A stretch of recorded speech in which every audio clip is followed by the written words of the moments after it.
The tabletop takeaway. Game mechanics on display. Three designers share the stage. Pick a genre and we'll play. The tabletop takeaway. Hey, welcome back. I am Trevor Muller-Hagel. I'm Ananda Gunratna. I'm Charlie McCarran. And today we are talking about Stifling Dark, game number 2 in our hidden movement game. Stifling Dark was created by Sophisticated Cerberus, and the three of those are Jeremy, Matt, and Ethan. This is especially important to us because this is actually our first local group that we are doing a game of, which is very exciting. Yeah, probably should do a disclaimer. They are, not only do we know them, but they're publishing my game Sprocket Forge, which is actually coming to Kickstarter this July, which, based on the delay between when we record these, might actually be right now. Yes, when you are hearing this episode. I guess that's kind of more of an advertisement than a disclaimer. But yeah, it is both. It's exciting, though. This will be your first game coming out officially on... Board game, yeah. Yeah, first board game. Yes. So, Very exciting. Yeah, Sprocket Forge, check it out. Anyway. Yeah. Also, Stifling Dark. Congrats. Don't you? Well, I mean, check out Stifling Dark. Check too. out every game we talk about too, though, you know? But to go on about Stifling Dark. Stifling Dark actually takes the hidden movement mechanic and kind of flips it around a little bit. So we just talked about Scotland Yard and how the police are chasing this criminal around and he's trying to evade them and whatnot. And this, the criminal or the adversary in Stifling Dark is trying to attack the people in the game or the other players. But if they are revealed, then they can't do so. And so they have to kind of sneak around and get themselves into good positions in order to attack the other players. There's a lot of different kind of objectives and conditions and movement on the board. Movement is pretty simple. You basically have a movement score that you can do per round, and it's more of a grid system. There's not a lot of variable movement stuff going on, except for if you were in dim light, darkness, or bright light. And that kind of affects the adversary and the investigators differently. It would be a lot to go into the whole mechanics, how everything works. But basically, the investigators can do any basic actions per round along with a final action, which is more of the major thing of what they're doing that round. The adversary has special powers and things that they can engage based off of their proximity to the investigators or different things on the board.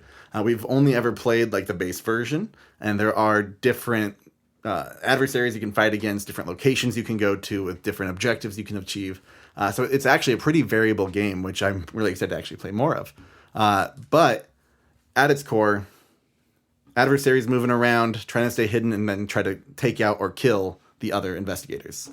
Yeah. And the most crucial component to it, which like everyone loves, is this clear plastic flashlight zone thing that's a yellow zone that you place down next to your investigator, or what are they called? Yeah, I think investigators. And it will shine out on the spaces and you have to. The adversary will have to tell you if you're within those spaces. But I think one of the cool things about it too, it kind of accounts for line of sight really easily because it has these like lines on the flashlight zone, and you can see whether or not the space will be lit up. And I believe it's a hexagonal grid, but not done in hexagons, if I remember right. So there's circles that have lines going to other circles. Right, and not all of them have lines between them because there are walls and obstacles and But yeah, the flashlights, lots of people call it the flashlight game. And also, I think technically it does have a definite article, so it is the Stifling Dark. Thank you. But I think most people just call it Stifling Dark anyway. That's definitely fair. The Stifling Dark. Yeah, sorry, Jeremy and Matt. It's I'm sure that's fine. Yeah, the flashlight game. The flashlight game. The flashlight game. Yep. Yeah. So I think it's a fun inversion, like you said, of the moving around and like having there's still one person who is hidden, but we're trying to find them, but really it's much more nerve-wracking to know that someone could come up right behind you. Well, the thing is, you're not really... I mean, you're trying to stop them from killing you. Right, but we have another objective. You don't really want... Well, I mean, finding them is helpful, but that's not your goal. Right. I think we've talked about inversions before, right? It's like it's a different type of inversion than the one you might than what I would expect for the genre, because I thinking about inversions of hidden movement, I think of like Nuns on the Run, where it's instead of being the hidden few versus the unhidden many. It's like, the hidden many versus the unhidden few. This one is a different inversion. It's instead of everyone trying to catch the hidden mover, it's the hidden mover is trying to catch the players. Right. Which is just such a interesting way to change things up. And it works really well, especially with the horror theme. Mm-hmm. Yeah. I even though I know you're playing the abilities that were like chilling my spine, I actually had a chill in my spine when you're like, I am 4 spaces away and I can see both of you. I'm like, where the heck are you? Yeah, I think in the last episode we talked about how the people who are trying to find the hidden mover need some ways to deduce where you might be. Right. Yeah. And I think this game does a good job of that, where it's like... Yeah. Based on the triangulation of like where Trevor and I were, we could sort of figure out, Ananda must be in this space because he said he's 4 spaces from me, but not from Trevor. Yep.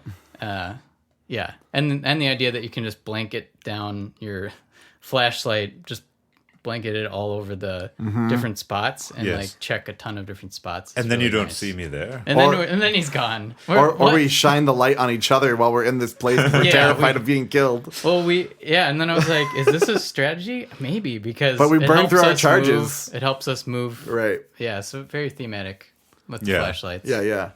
But because the thing about the flashlights is, if you shine the flashlight on the hiding player, in this scenario, it was the butcher, right? Yeah. He's like your stereotypical horror movie slasher. He just goes around and kills people. Yeah. If you shine a light on the adversary, they can't kill you next turn. Right. Actually, they can't do a whole lot next turn except move back into the darkness. So the adversary definitely doesn't want to go into the light. Because then they don't get to do murder stuff. Which is fun. So the flashlights are actually quite a powerful weapon. Mm-hmm. Yeah. I like that it's essentially what a weapon does in another game, but it's not a weapon. It doesn't damage. Yeah. We don't actually kill the guy until... Well, we couldn't get very far in the game, unfortunately. So we tried twice, and the first time I think Ananda killed... I just killed you the first time. Yeah, Ananda just killed us the first time, and I think you killed us the second time. It was like the classic horror movie where they're like, well, we better split up. Yeah. No, never do that. And then it's like, he's going to go after Charlie. Great, I'm going to be safe. Oh, no, I'm dead now. Because I disabled your flashlight. Yeah, right. Which was quite effective without an ally nearby. Yeah. I will say a 2-player game is super terrifying, especially if you try to do multiple things at the same time. Because it's like, we have no resources right now. Oh, I'm going to die. Oh, I'm dead. Never mind. We lost. Sorry. Yeah, I feel like genre savviness alone should have told us what kept together. And I know that Charlie's written horror music. So he had at least an inkling. Yeah. Well, now that we're talking about it, I think one of the strengths of this game is the storytelling aspects. Yeah, absolutely. Yeah, and I'm not usually that into story thematic heavy games where it's like very specific rules and actually there's like definitely tons of components in this game, but they're justified, I think, now that I think about it, because of all the like very thematic story things that happen. And contrasting that to Scotland Yard, it's like, I was on this bus route when you caught me, and like you're in London, I guess you can say I was by the river, but it's like it's a different feel. yeah it's not a lot of depth except that you're having that strategy of moving around, but in this one it's like, okay, I'm gonna go into the mill that the light broke because we already turned that on once, and so I'm gonna have to rush through to grab that item, but movement is halved while you're in the dark. So maybe shine a light there first so I can get there. Like, it just feels like every choice you're making is both a thematic and a mechanical strategic choice. Yeah. Which marrying those two is really tough in games. So, like...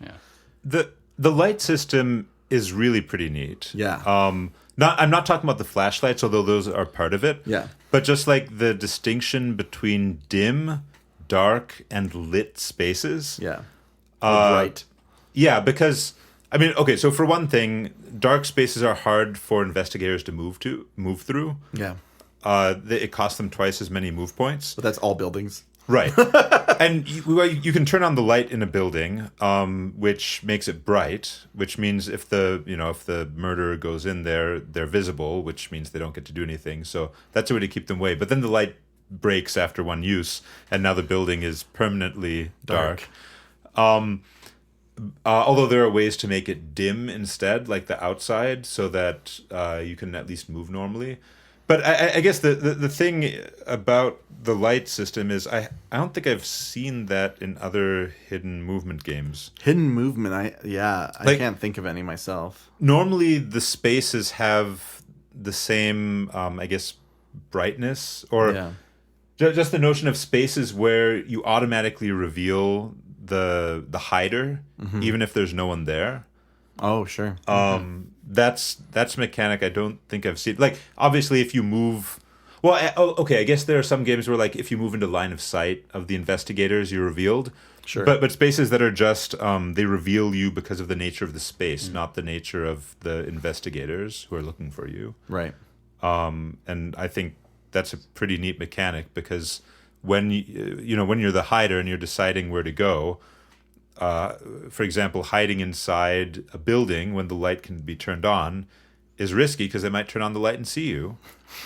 And then you can do things with the flashlights, like manipulate the light state, not just to make it safe to be there, but you can also manipulate it so that you can walk more freely there, because the flashlight does two things. So as we're talking, I'm realizing it didn't cross my mind. One of my favorite hidden movement games, actually probably my favorite of all, but I didn't even think about it as hidden movement because it's such an extreme example. Nyctophobia, where you actually have blinders on. I've heard of this. Yeah. Yeah. So it's so interesting. There's one player who is the villain, who can see everything, and they see the whole forest, which is basically like a grid. But everyone else is blinded, and they have to just feel around. And the villain, on your turn, the villain puts your hand on your piece, and then you feel one space in one direction. Is it a raised board? Yeah, it's very tactile. Yeah. So you'll feel like pointy pine trees. Oh man. Or you'll feel another player's piece, or nothing, and then you can move into it. Or the villain is right next to you and you feel it. And that's one of the coolest experiences I've ever had, because with a game, because I didn't even know what the board looked like. He just said, hey, put on your blinders, and then I'll set up the whole game. I had no concept of like, how big is this board? Oh my god. What is going on here? So yeah, I think it's such an extreme hidden movement example. Because you can't even see what you're doing. Yeah, you can't see what you're doing. That moment where you realize the villain is right next to you is another thing that the Stifling Dark does a good job, because that happens a bunch. Yeah. It's like you turn on your flashlight and they're right there. Oh, are you sure you don't? Okay, yeah, you're going that great. Awesome. Well, I'm going to stab you. Yeah. Or even better, we both shine our flashlights in almost all the spaces except for the one that's right next to us, and we realize, oh no, it's too late. Yeah. This game has a lot of really super thematic horror movie moments in it. Oh yeah. And also a lot of content too that you can like literally play over and over and still have unique outcomes each time. We didn't even talk about the fact that there's item decks You have like cursed items Yeah. or general items that give you tools for doing what you're trying to do or change the gameplay for your character a little bit. Yeah. Like, Well, and there's also a bunch of different ways you can get horribly injured. as we learned Yeah. quickly. As the adversary, you get to pick an ability and an attack. I think you get 2 abilities if there's more players in the game. sure. But the attack that I chose lets me draw 3 wound cards and then that was choose your one ability. of them. Yeah, well, that was my attack. Yeah. And then choose one of them to play on the person I'm attacking. And there's just a deck full of different horrible wounds that not only bring the investigators closer to death, but also hinder them in some way. And I think that's another really cool thing, just the notion that there's different ways, like that damage isn't just a victory condition, it's also something that... Changes your mechanics and how you interact. Right. Yeah. And healing in the game doesn't remove wounds, it just turns them face down so you don't have to deal with the disability anymore. Right. But you're still going to die. Well, I think my takeaway from this one is actually sort of like about how to make a game with really thematic board, because there's a moment where we realized like, oh, we could shine the flashlight through the window, and I don't know, He that just moment, made a noise at the window. Yeah. So we know he's around there. there's noise around And there, and I was on the other side of the window. he was, Yeah, which is And also that- kind of a jump scare. Yep. So yeah, and I like the analog nature of the flashlight, because at first I was like thinking, oh, I got to point this along one of the lines in the Oh, game, sure. and I was like, wait, no, actually you can kind of fiddle it around. Yeah. So I think that those 2 things are my takeaways. Like, yeah. Man, the amount of theme that they did pack into this game is obscene. And I know I want my takeaway to be around that, but I may need a moment if Ananda has his. I mean, I think my takeaway would probably be around the light system, and representing light in a board game and drawing a distinction between light and dark tiles, especially as it pertains to things that are hidden, and players that are hidden. And just the cool way that interacts with, okay, so you can turn on a light and that'll flood this whole room with light, or, you know, you have a directional light that will illuminate certain things that are in line of sight. And there's probably other things you could play around with. But just the notion that some tiles are really dark, some tiles are sort of dark, some of them are lit, and you know, you're going to have different advantages and disadvantages depending on those. Well, and thinking about other games that use that abstraction of light as like photosynthesis, Right. Where the light is going around and there's shadows Yeah. cast by the trees, and it's a smart mechanic because you don't need any components really to. You don't need to have like, oh, this is where the light area is. No, people, if you design your board right, people will understand like Right. Yeah. how the light works. Yeah, light it's one of those things that's very intuitive to us, because we deal with it all the time, which means you can lean very heavily on people's intuitions of what should happen to teach the rules to them. Yeah. And so you can get a lot of mileage out of, you know, leaning on things like light that we understand pretty well. Oh yeah, I can't move through darkness very quickly. I have to feel my way around. Yeah, that makes of perfect course. sense. Yeah. So I do have my takeaway, and it is something that I haven't mentioned yet, so I apologize for that. And that is kind of the narrative arc in the Stifling Dark. So the very first thing the investigators are trying to do is gather evidence and enter it into a computer, and that changes based on the player count. But after you do that, that's kind of like the inciting incident, the like initial like buildup of the energy, and we kept dying around when we finished that. So we never actually got into the rest of the arc, which is you actually get to either like you get to choose your objective of what you're going to try to do to escape out of here and get out of here. And so you could like try to seal away the butcher like by burning or salting and burning his grave. So you have to find these things and like take care of it, and you're going around with your flashlight trying to do so. Or it could be like trying to start up the truck. So you have to all go to the truck, but now they know as well what you're going to try and do. And so they're going to try and prevent you from doing that. So you can create your own little narrative in the game. And I think that's just a great way to keep it in that thematic world and in that horror world specifically. Yeah. Creating an arc with your rules. Mm-hmm. Yeah, it's cool. Any last thoughts on the Stifling Dark? It's a pretty good game. It's neat. Yeah, it is neat. Good job. Sophisticated Cerberus. Yes. Yes. All right. With that, that wraps up our episode, and we will see you next time for our last Hidden Mover game, Captain Sonar. Bum, bum, bum. Hey, thanks for listening to The Tabletop Takeaway. This podcast is made possible by listeners like you. So please tell your friends and visit our website at thetabletoptakeaway.com, where you can suggest games and mechanics for us to cover next on the show.